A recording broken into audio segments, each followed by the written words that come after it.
E aí, gente, tudo bom com vocês? Meu nome é Aldrin de Carvalho, esse aqui é o meu canal, que é o canal do Aldrin, e hoje nós estamos aqui novamente para dar prosseguimento à nossa resenha da história da filosofia do Giovanni Reale e do Dario Antiseri. Lembrando sempre de que vocês podem comprar este livro aqui, tanto neste volume, como nos outros volumes da coleção, tanto na edição de 7 volumes como na edição de 3 volumes, pelos links na descrição. Se você comprar pelos links na descrição, você vai me ajudar indiretamente. Na verdade, diretamente, porque você vai estar dando dinheiro para mim, na verdade. Você vai pagar a mesma quantidade de dinheiro se você pagasse na Amazon normalmente, mas uma comissãozinha vem para mim. Então, para você não muda nada, eu saio ganhando, então todo mundo fica feliz. Mas, caso por algum motivo você não queira comprar os livros pelos links na descrição, também existe a possibilidade de você apoiar o canal financeiramente de outras formas. E quais são essas formas? Bem, aí embaixo na descrição vocês vão encontrar uma chave Pix. Através dela vocês podem fazer uma doação no valor que vocês quiserem. Se vocês se sentirem ajudados aí, enfim, gostariam de pelo menos mostrar algum tipo de... Enfim, agradecer de alguma forma, vocês podem mandar uma doação pontual pelo Pix. Ou também pelo Super Chat. Doações pontuais podem ser feitas pelos Super Chats durante as lives que tem aqui no canal. Enfim, toda sexta-feira pelo menos tem live por aqui da Sexta Patrística. E caso ainda assim vocês ainda estejam procurando outra forma de apoiar o canal, vocês podem dar a contribuição financeira mais relevante das possíveis para o canal, que é uma doação através do Apoia-se. Se vocês apoiarem o canal através do Apoia-se, vocês vão todo mês me dar uma quantiazinha de dinheiro. Você seleciona ali, a partir de R$2, a quantia que você quiser. É muito bom para mim, porque eu consigo me planejar, consigo ter ideia de quanto dinheiro eu vou ter no fim do mês do canal, para poder reinvestir, para poder ajudar a pagar algum livro que eu já comprei, ou para, enfim, comprar algum material para ajudar alguma coisa. Enfim, o planejamento é sempre bom. Então eu gosto muito quando vocês pagam por lá. Então fiquem convidados. Nós temos alguns apoiadores, temos 7 apoiadores no Apoia-se, e são pessoas incríveis, assim. Você vai passar a fazer parte do grupo composto pelo Luiz, pelo Nivaldo, pelo Pedro Barbosa, pelo Pedro Henrique, pelo Matheus Reis e por outras 2 pessoas. Aliás, por outras 3 pessoas. Então eu fiz errado, não são 7 pessoas, são 8. Enfim, você vai fazer parte desse grupo maravilhoso de 8 pessoas, sendo que essas últimas 3 estão com o status do apoio como privado, então talvez elas não queiram ser mencionadas, eu acredito que seja por isso. E, bom, gente, neste vídeo nós continuamos a falar sobre João Scoto Eriúgena. Para quem não lembra, para quem não sabe, talvez, nós estamos agora falando de uns autores que servem aí mais ou menos como figuras transitórias entre a idade patrística, entre a era patrística e o período medieval, que são justamente Boécio e João Scoto Eriúgena.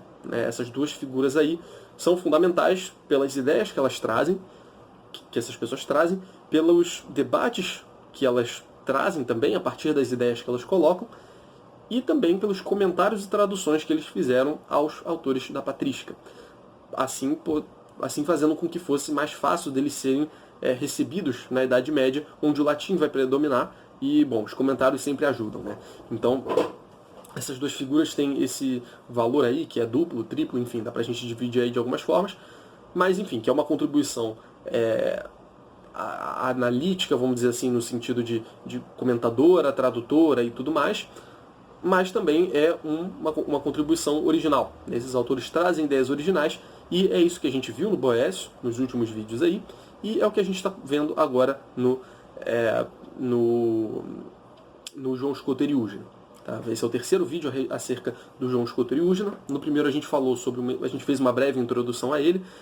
Depois disso, a gente focou na influência que ele sofreu de Pseudo-Dionísio Areopagita, e hoje a gente vai falar da obra dele, De Divisione Naturae, que, como o nome diz, é sobre a divisão que ele faz da natureza. E, bom, fica relativamente evidente, para quem percebe bem, vai ficar relativamente bastante claro ao longo da leitura hoje e dos comentários hoje, que aquela influência que eu tinha mencionado, que ele sofre do São Máximo Confessor, está realmente presente. Tá? Então vai ficar claro por alguns motivos aqui, a gente já vai ver isso melhor. Acredito que ao longo da exposição vocês percebam. Caso você não saiba quem é Máximo Confessor, tem um vídeo aí no canal, volte aí para ver. Bom, o Reale começa falando o seguinte: Essa obra de Escoteriúgena, em 5 livros e em forma de diálogo, pode ser resumida em 4 etapas ou divisões. Então, a natureza para o Escoteriúgena vai ser dividida em 4. Primeiro, a natureza que não é criada e cria. Depois, a natureza que é criada e cria. Depois, a natureza que é criada, mas não cria. E, por fim, a natureza não criada e que não cria. Então, há essa quádrupla divisão da natureza, né? Basicamente, daria para colocar num quadrante, né? Cria, não cria, criado, não criado. Né? Coisas que são criadas, coisas que não são criadas, e aí há uma intersecção com as coisas que criam e não criam. Né? E ele vai agora, basicamente, o vídeo de hoje é basicamente descrevendo esses 4 pontos aí da teologia dele, que na verdade da filosofia natural dele, que também é uma teologia, como a gente já vai ver. Bom, primeiramente aqui então, a primeira divisão que ele faz é a parte da natureza criada e que cria. Aliás, da natureza não criada e que cria. Bom, é meio evidente que se trata de Deus. É Deus incriado e criador de todas as coisas. Sendo perfeitíssimo, Deus não é cognoscível, estando acima de todos os atributos, supra-substância, supra-bondade, supra-potência, supra-vida, etc. Então, percebam, a natureza que não é criada e que cria é Deus. Nada criou Deus. Não houve nada anterior a Deus que pudesse criar. Deus não teve um princípio. Deus sempre esteve ali. Ele é o princípio de todas as coisas por definição. E ele cria. Ele que cria as outras coisas. Ele é o princípio de todas as coisas. Portanto, não pode haver nada nem antes dele, nem, enfim, e necessariamente algo depois. Se a gente entendê-lo como princípio de todas as coisas. Então ele salienta aqui que ele não é cognoscível, o que obviamente faz referência às influências neoplatônicas que ele recebeu através de Pseudo-Dionísio Areopagita, como a gente já falou no último vídeo. E, enfim, então ele está acima de todos os atributos. E ele chama a atenção aqui de novo, Ele é supra-substância, supra-bondade, supra-potência, supra-vida. Está além dessas concepções limitadas que nós seres humanos criamos. E aí eu recordo aqui que não se trata de uma limitação de Deus no sentido de que ele não é alguma coisa. Ele está privado de certas características, da beleza, da bondade, da generosidade e tudo. Na verdade, a limitação que existe é da parte desses conceitos que a gente usa para denominar as coisas limitadas e, enfim, na hora de aplicá-las a Deus, elas não servem, porque simplesmente Deus está para além de todo limite. Mas a gente já explorou isso muito no último vídeo. Bom, então, obviamente, trata-se da via negativa do Pseudo-Dionísio, da via de falar de Deus negando a ele atributos, ao invés de atribuí-lo conceitos, nomes positivos. A via negativa que supera a teologia afirmativa, porque leva à negação de todos os predicados limitados e finitos que estamos inclinados a atribuir a Deus, como a gente já tratou no outro vídeo. Só impropriamente se pode chamar de criatura sua primeira manifestação, porque se identifica com o Logos, ou Filho de Deus, não produzido no espaço e no tempo, mas, segundo o prólogo do Evangelho de São João, coeterno ao Pai e coessencial a Ele. Então, olha que interessante. Ele coloca aqui o Logos divino, que procede do Pai. Lembrando que a gente está falando de uma adaptação do neoplatonismo para o cristianismo. Ele está falando do Logos do Pai, que é Cristo, o Verbo é a palavra, que vem do Pai, como sendo também uma criação de Deus. Só que uma criação num sentido impróprio. A gente pode dizer que ele foi criado, só que não é, enfim, no sentido de que as coisas daqui são criadas. Enfim, não é no sentido em que Deus cria nós, por exemplo. Deus cria o mundo. No sentido do Logos, aplica-se esse termo, pode-se aplicar esse termo segundo o Escoteriúgena, mas num sentido diferente, dado várias ressalvas. E a orientação que se deve ter com relação a isso é exatamente ter por referência o prólogo do Evangelho de João, que fala de que no princípio o verbo estava com Deus, e o verbo era Deus, e por ele todas as coisas estavam criadas, todas as coisas foram criadas. Então, mantém-se ainda essa relação de que o Logos está com o Pai, é coeterno a Deus, mas, enfim, a palavra criação parece que é oportuna aqui para ele, né? Ele usa essa palavra como não tendo problema. E ele fala aqui, né, que Deus não seria Deus se não fosse desde a eternidade o gerador do próprio Logos ou sabedoria. Então, desde sempre, Deus gerou o Filho, enfim. Aqui ele já usa a palavra geração. Mas, enfim, só para dizer que Deus, então, né, um resumo aqui desse primeira etapa, Deus, ele não é criado, já que ele é princípio, e ele cria. Né, ele é princípio das coisas.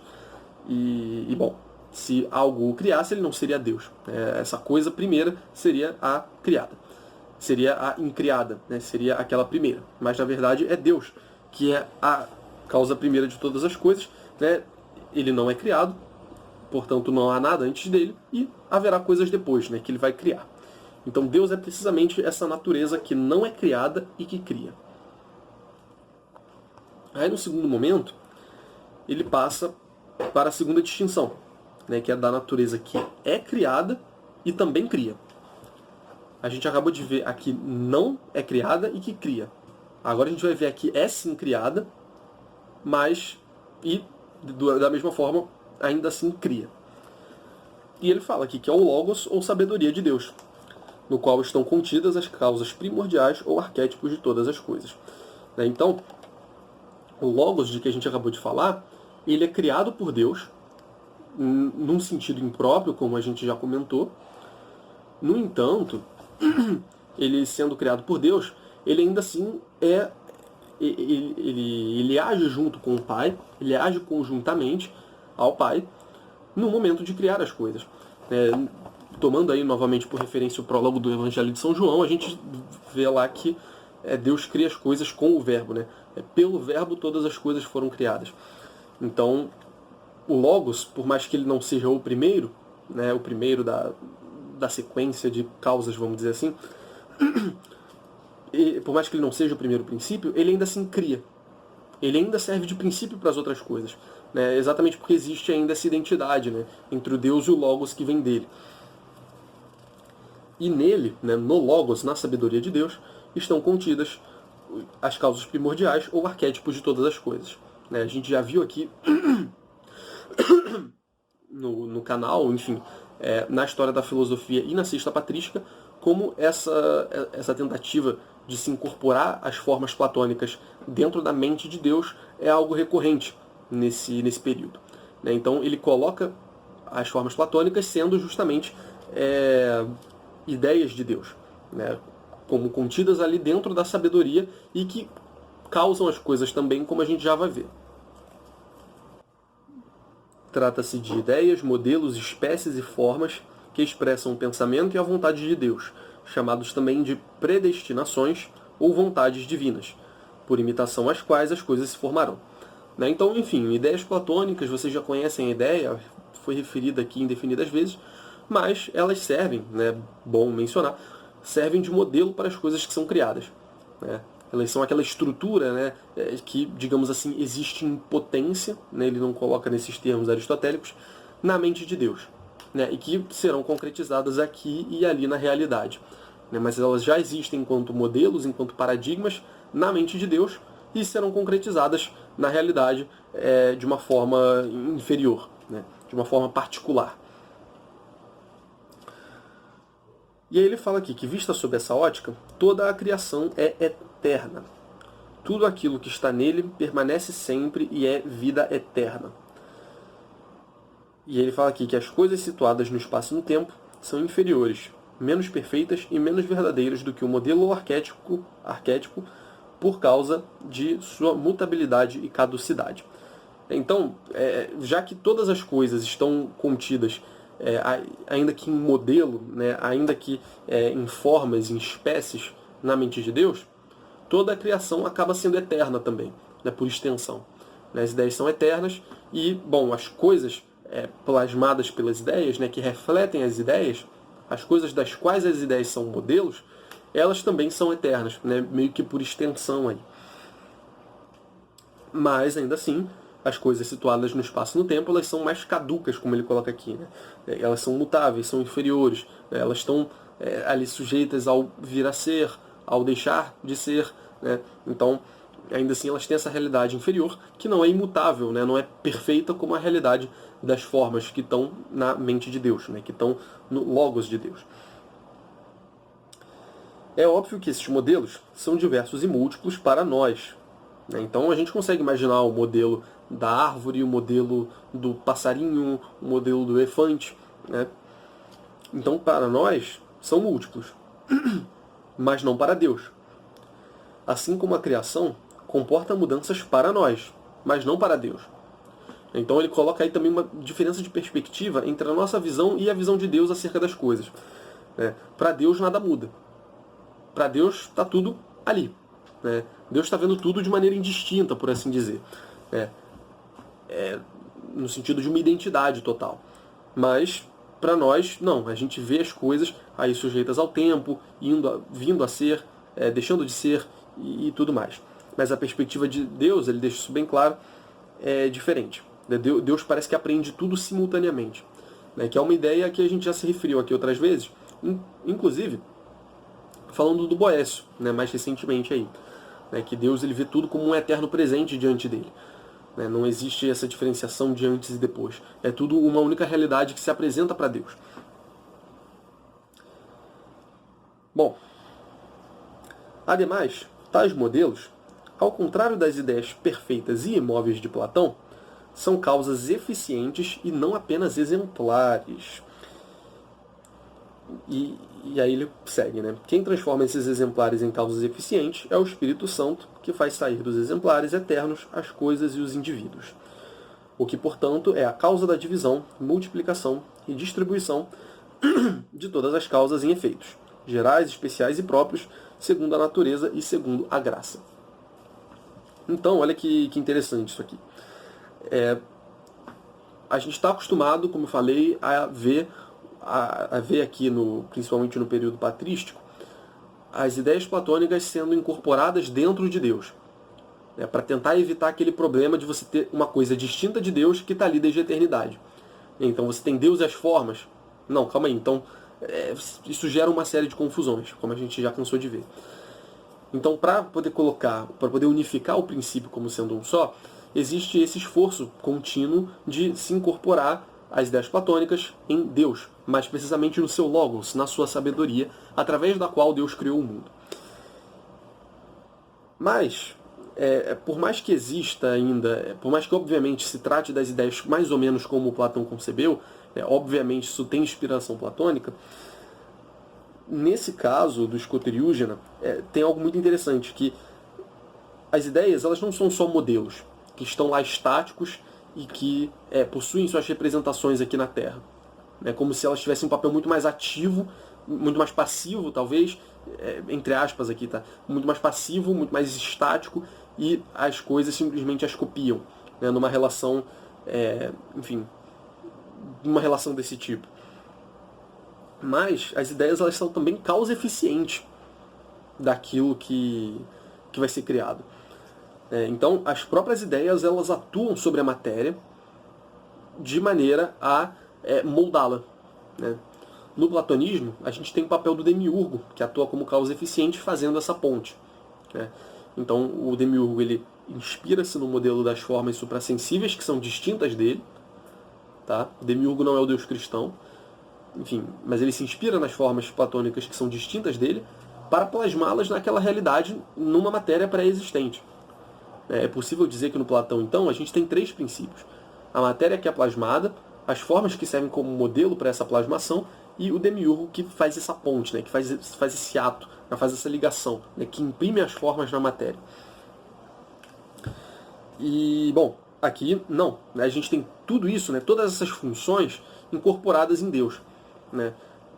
Deus não é a matéria, mas assim, eu digo, em Deus estão as formas, e as próprias formas que estão em Deus, elas produzem na matéria. Né? Elas causam as coisas na matéria.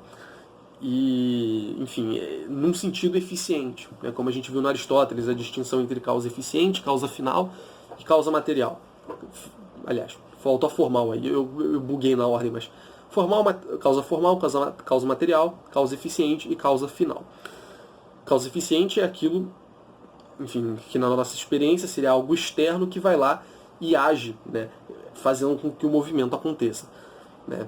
Então, por exemplo, se você tem um artífice, né, um escultor com um bloco de mármore, ele atua como uma causa eficiente sobre aquela causa material, que é o bloco de mármore, gerando então, né, informando, dando forma àquela, conferindo uma nova causa formal àquele bloco de mármore, que pode assumir, enfim, a figura de uma mulher, de um animal, talvez, enfim, de um guerreiro, de um herói. Então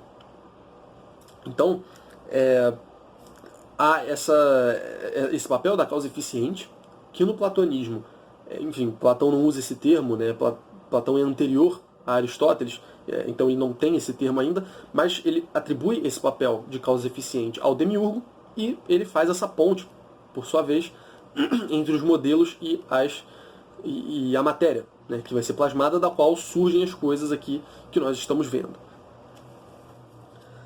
No entanto, e aí o que acontece no caso do Escoteriúgena é que ele então coloca as formas dentro de Deus, e colocando as formas dentro de Deus, ele atribui esse papel de eficiência às próprias causas, às próprias formas, às próprias espécies, né, aos próprios modelos que estão ali dentro de Deus. Então, elas agem sobre a matéria, né? Elas não são como modelos passivos, né? Como uma paisagem que fica ali parada e um pintor vai lá e a pinta numa tela, por exemplo, né? As próprias formas, né? O próprio modelo age visando essa criação, né? Então, nesse sentido, que a gente pode falar que o Logos de Deus e as formas contidas nele são uma natureza criada e que cria, né? Voltando aí para o nosso ponto inicial, né? Se Deus é a natureza que é incriada e que cria, né? Não há nada antes de Deus, mas a partir de Deus as coisas vêm, o Logos e as formas do Logos, contidas no Logos, elas vêm de Deus, né? Nesse sentido elas são criadas, junto ao Logos. O Logos nesse sentido é criado, como a gente viu, num certo sentido. E elas, por sua vez, né, o Logos e as formas criam outras coisas, né? Criam a realidade material. Então, o Logos ele se encontra aí nessa situação, né, de ser uma natureza criada e que cria. Então, nesse sentido, acaba diferenciando do Platão, que teria esses três princípios, enfim, e tudo isso que eu mencionei agora. E ele chega a comentar aqui que quem transforma esses exemplares em causas eficientes é o Espírito Santo, que faz sair dos exemplares eternos as coisas e os indivíduos, o que, portanto, é a causa da divisão, multiplicação e distribuição de todas as causas em efeitos, gerais, especiais e próprios, segundo a natureza e segundo a graça. Então parece que o Espírito Santo ele atualiza a natureza dessas formas, tornando as causas eficientes, né?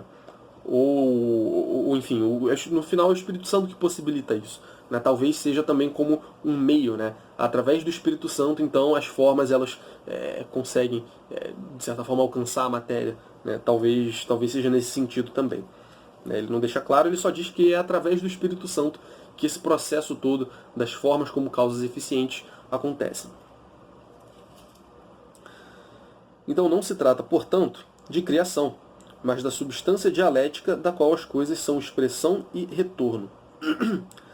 Trata-se de uma substância da qual as coisas são feitas e que é, ao mesmo tempo, natural e sobrenatural, para além de qualquer distinção das duas ordens, que, ao contrário, se interpenetram e se fundem. Então, o que ele está ressaltando aqui? Né, que nesse processo existe ali um influxo da graça e também um papel ali da natureza própria daquelas formas, né? Então aí existe uma colaboração, né, digamos assim, do natural e do sobrenatural. né? Enfim, isso é um processo que se dá para além dessas duas ordens, né? Para além da ordem natural ou da ordem sobrenatural. Né? As duas se interpenetram, sempre falo essa palavra errada, se interpenetram e se fundem, como ele coloca aqui. Bom, então a gente viu aqui a natureza que não é criada e que cria, que é Deus.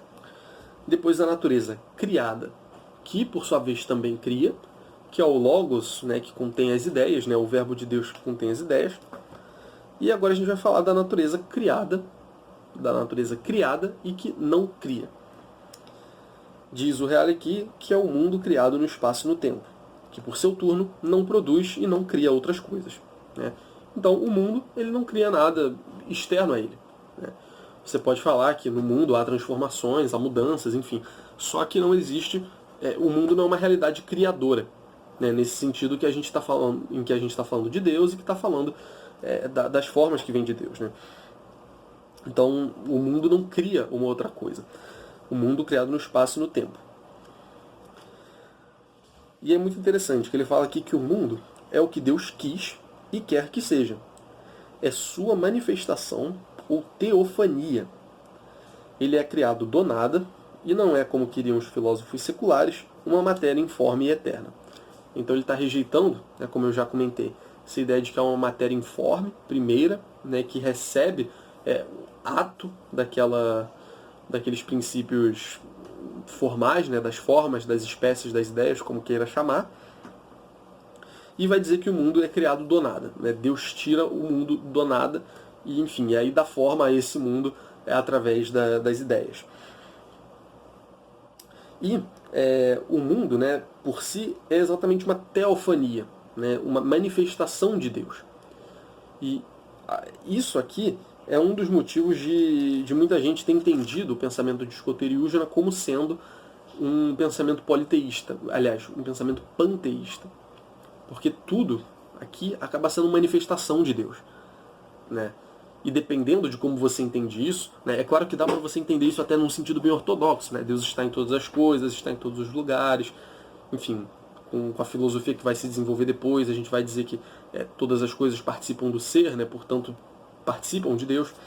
Então, dá para entender essa teofania de acordo com o que se costuma pensar dentro dessas correntes de pensamento cristãs. Só que, bom, você pode entender todas as coisas como elas mesmas tendo natureza divina. Né? Manifestação de Deus num sentido mais forte, né? Mais pleno. Mas como o Reale falou, essa coisa de panteísmo não tem nada a ver, assim, pelo menos do ponto de vista do Reale. Então vamos entender aqui uma teofania no sentido de que, enfim, é o divino se manifestando num sentido um pouco mais genérico. Né? Não exatamente no sentido de que quando algo acontece, ali é Deus que está acontecendo de alguma forma. Né? Não é disso que se trata. Se o aspecto sensível e múltiplo das coisas é a expressão do pecado original, o que se coaduna com o neoplatonismo, o significado último do mundo é o homem, chamado a reassumi-lo e reconduzi-lo a Deus. Né? Então, o aspecto sensível e múltiplo das coisas dá a ideia de uma degeneração. Né? As coisas deixam de ser, uma hora as coisas são, outra hora as coisas deixam de existir. Né? E, bom, isso é um processo, esse tipo de processo, né? Essa impermanência das coisas, o fato das coisas serem fugidias, isso denota uma imperfeição, isso denota uma degradação. Principalmente quando a gente compara com Deus, né, que tem uma natureza perfeita, imutável, eterna, e todas essas outras definições, todas essas atribuições que se interpenetram, agora eu falei certo, né, que se relacionam uma com a outra. Né, o que é perfeito, é imóvel, o que é imutável, enfim, que não nasce nem perece. Então tudo isso está muito relacionado. Né. E como então o vai e vem das coisas, né, o devir das coisas, é uma expressão do pecado original, portanto de algo ruim, de certa forma, o significado último do mundo é o homem chamado a reassumi-lo e conduzi-lo a Deus. Então o homem ele tem essa tarefa de reconduzir a realidade, digamos assim, a Deus, né, a uma unidade que foi perdida no pecado original. Nele, no homem, oficina do universo, tudo está abarcado.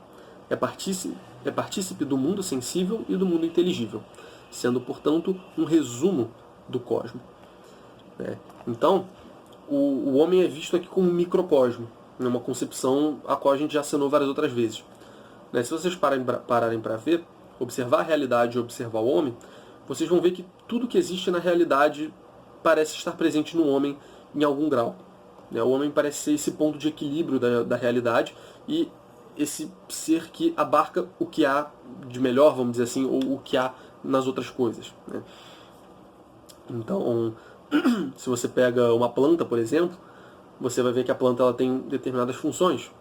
Ela respira, ela se alimenta, e, bom, o homem ele participa dessa natureza também. O homem possui essas atribuições vegetativas. Da mesma forma, se você olhar para uma pedra, ou, enfim, para um rio, ou para alguma coisa não viva, alguma coisa inanimada, você vai ver que o homem também tem em si elementos inanimados. Ele também possui, enfim, para encaixar uma cosmovisão mais antiga, ele possui também os 4 elementos em si. Ele possui elementos de calor, de frio, de secura, de umidade, de expansão, de retração, e assim por diante. E além disso, isso no plano material.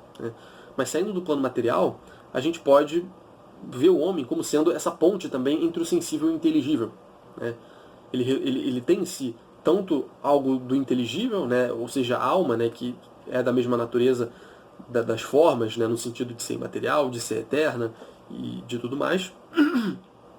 E também ele possui esses elementos do corpo que a gente está mencionando, essas coisas que a gente encontra nos animais, nas plantas e nos minerais de maneira geral.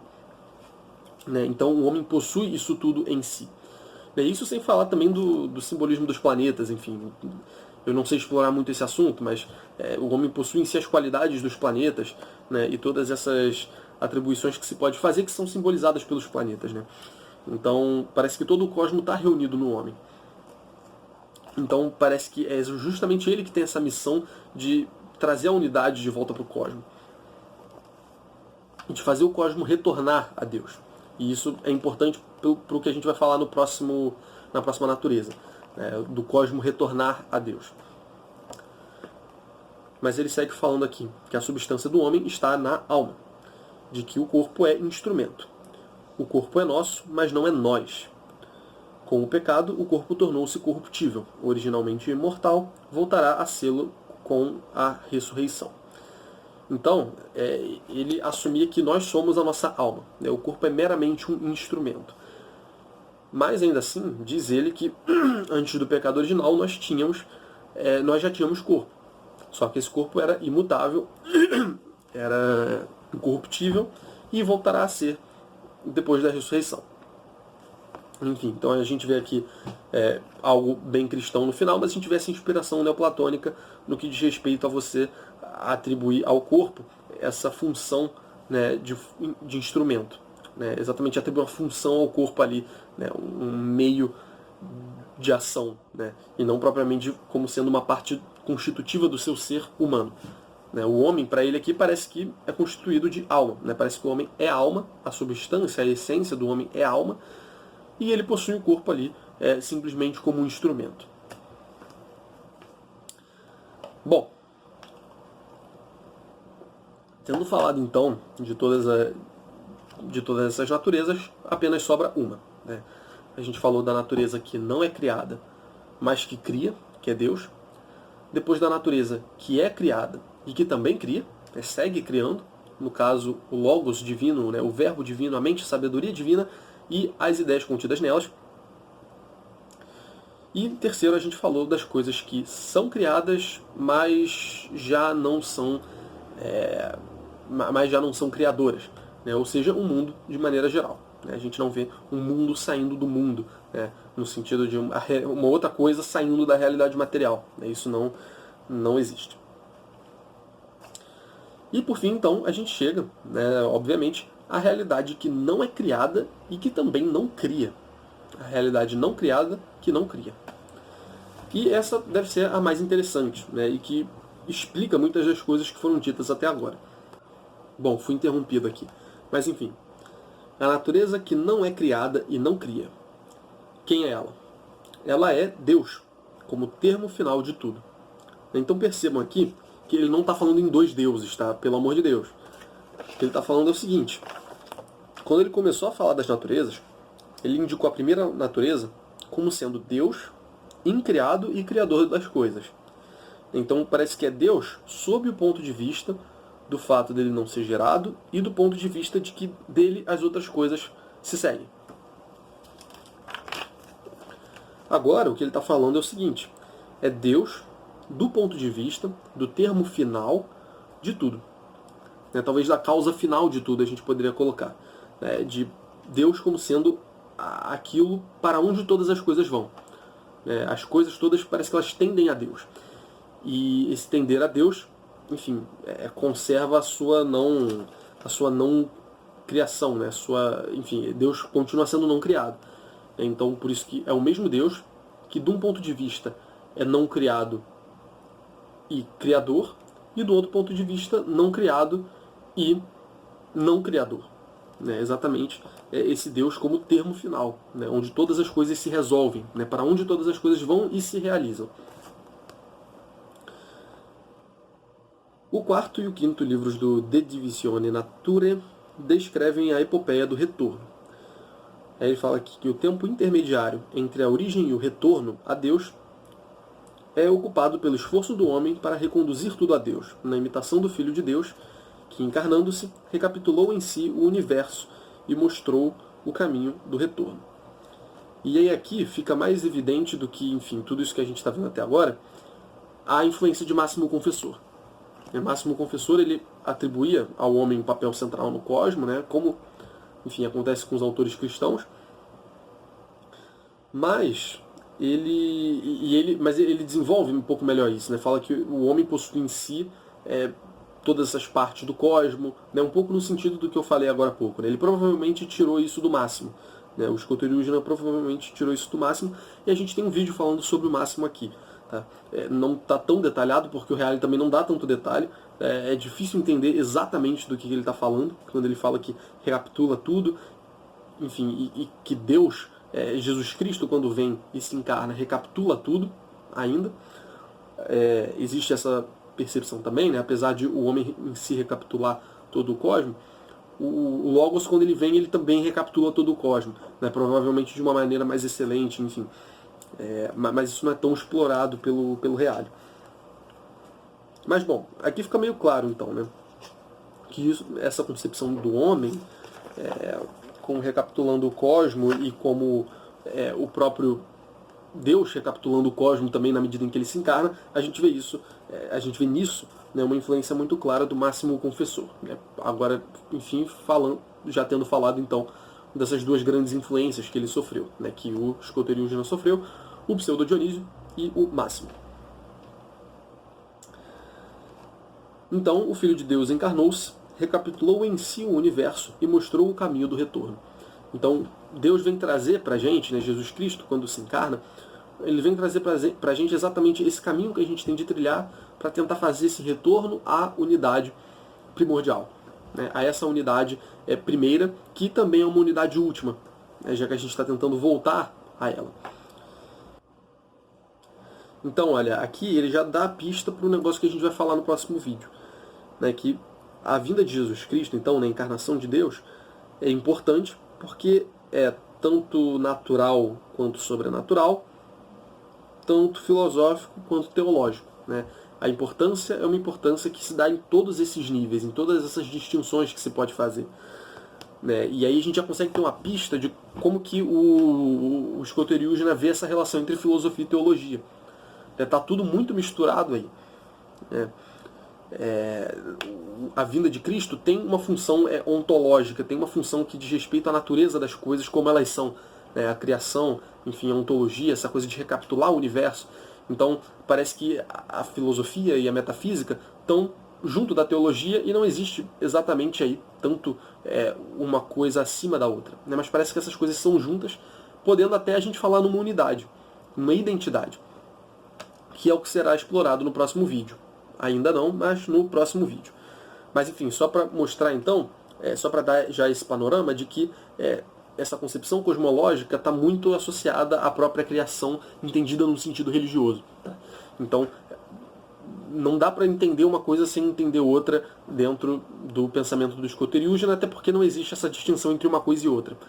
Filosofia, teologia, natural, sobrenatural, está tudo junto ali, né, num único ato, numa única coisa.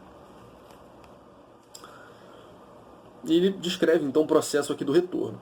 Ele se dá em fases. Primeiro, a dissolução do corpo nos 4 elementos, a ressurreição do corpo glorioso, a dissolução do homem corpóreo no espírito e nos arquétipos primordiais, e, por fim, a natureza humana e suas causas que se movem em Deus como o ar na luz. Tá, então, vamos lá. Primeiro, existe uma dissolução do corpo nos 4 elementos. Parece que as pessoas vão se dissolver. Vai todo mundo ser decomposto, por assim dizer. Até essa unidade última, né? Até essa matéria mais primordial que são os 4 elementos. Depois disso, a ressurreição do corpo glorioso, né? Então o corpo volta a ser imortal, né? Há uma reunificação do corpo, mas agora com uma dignidade superior, como a gente já tinha mencionado antes. Depois, a dissolução do homem corpóreo no espírito e nos arquétipos primordiais. Né? Então o homem ele vai se tornar puro espírito, né? O corpo dele vai se dissolver no espírito, não no sentido de que o corpo dele vai ser suprimido, mas ele vai ser transcendido, né? A sua natureza vai se expandir, vai ser quebrada assim, num sentido expansivo e se tornará espírito.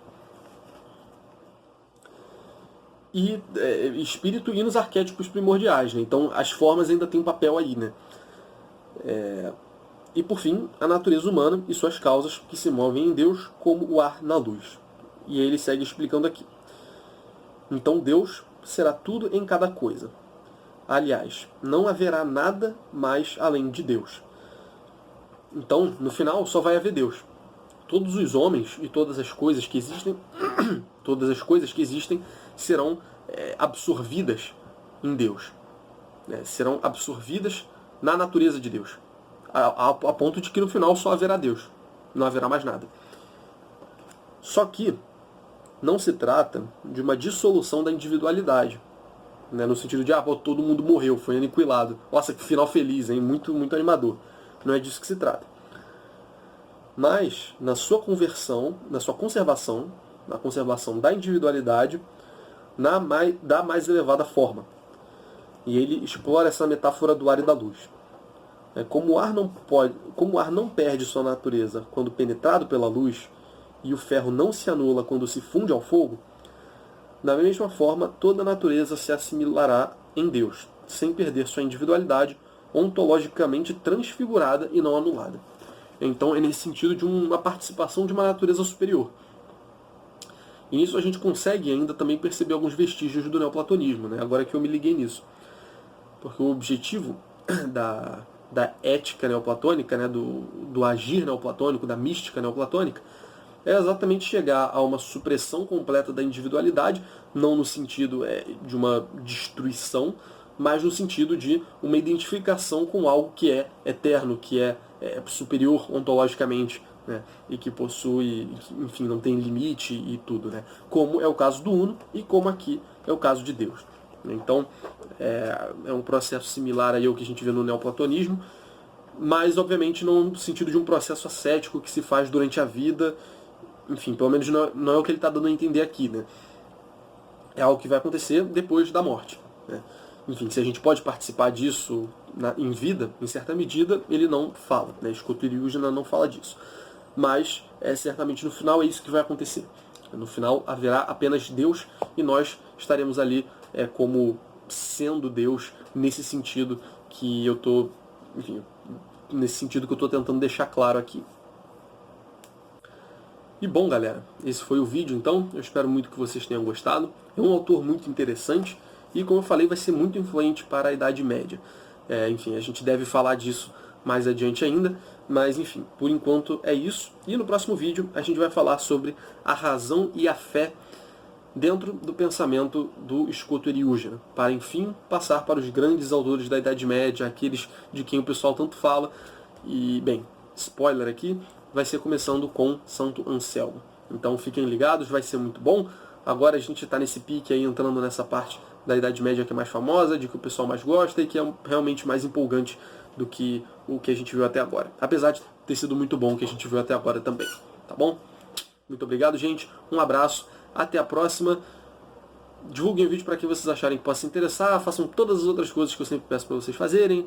E considerem apoiar o canal financeiramente também. Tá bom? Valeu, gente. Beijo.